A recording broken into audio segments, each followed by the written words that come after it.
السلام علیکم ورحمۃ اللہ وبرکاتہ۔ آپ سے مخاطب ہے پروفیسر قاری عبدالمنان زیگم۔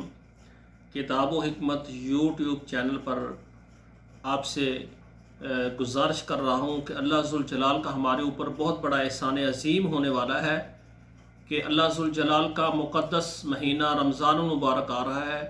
اللہ ذوالجلال قرآن مجید میں فرماتے ہیں اعوذ باللہ من الشیطان الرجیم بسم اللہ الرحمن الرحیم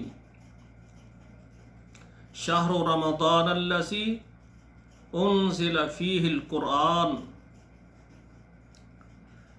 دوسری جگہ پر اللہ ذوالجلال فرماتے ہیں من شاہد منکم الشہر فلیصم۔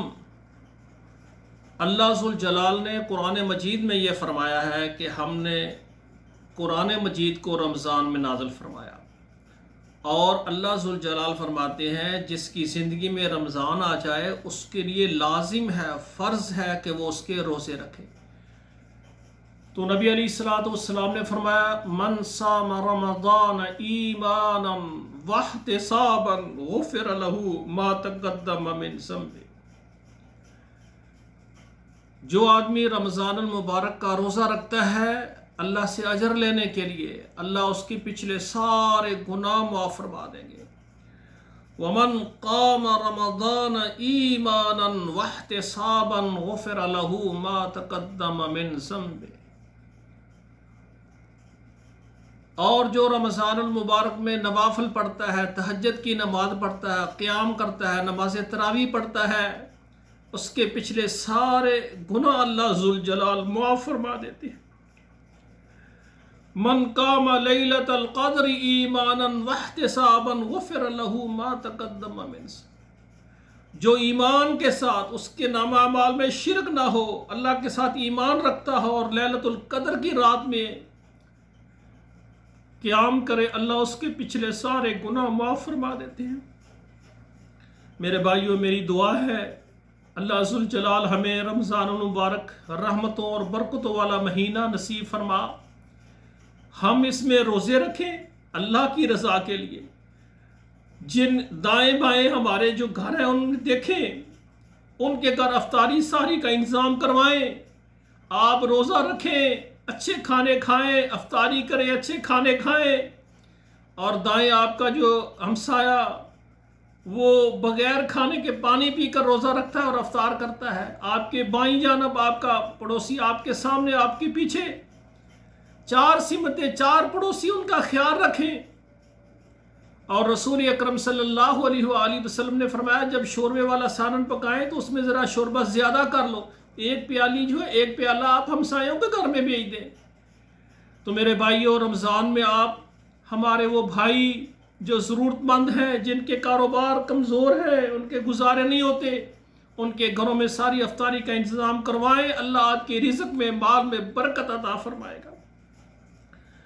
تو دوسری بات یہ ہے میرے بھائیوں، رسول اللہ نے فرمایا کہ جو آدمی رمضان کا مہینہ پالے اور اللہ سے اپنے گناہ معاف نہ کروا سکے، معافی نہ مانگ سکے، تو وہ بدنصیب انسان ہے۔ اور جس آدمی کو زندگی میں اس کے والدین مل جائیں اور اپنے والدین کو خوش کر کے، ان کو راضی کر کے اللہ سے جنت حاصل نہیں کر لیتا، وہ بھی بدنصیب ہے۔ اور جس کے سامنے محمد کریم صلی اللہ علیہ وآلہ وسلم کا اسم گرامی محمد آئے اور وہ درود نہ پڑے، وہ بھی بدنصیب آدمی۔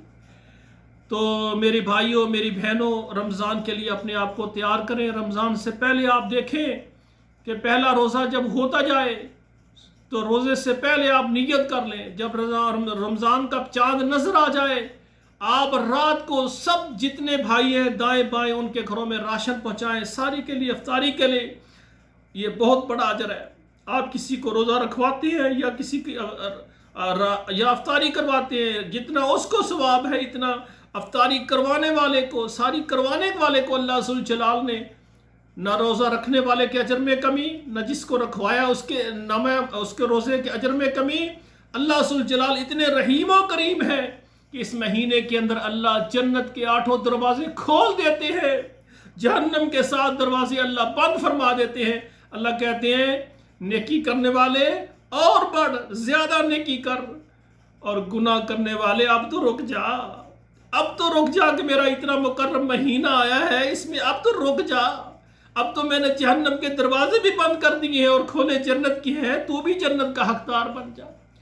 تو میری دعا ہے کہ جو ہمارے فوت ہو گئے، ہمارے رشتہ دار، ہمارے والد، ہمارے بچے، اللہ ان کی مغفرت فرمائے، اور جن کو اللہ نے رمضان نصیب کیا ہے اللہ یہ رمضان ہمیں نصیب فرمائے، اور اس میں اللہ ہمیں روزے رکھنے، قیام کرنے، انفاق فی سبیل اللہ کرنے کی، عبادت کرنے کی، تہجد پڑھنے کی توفیق عطا فرمائے۔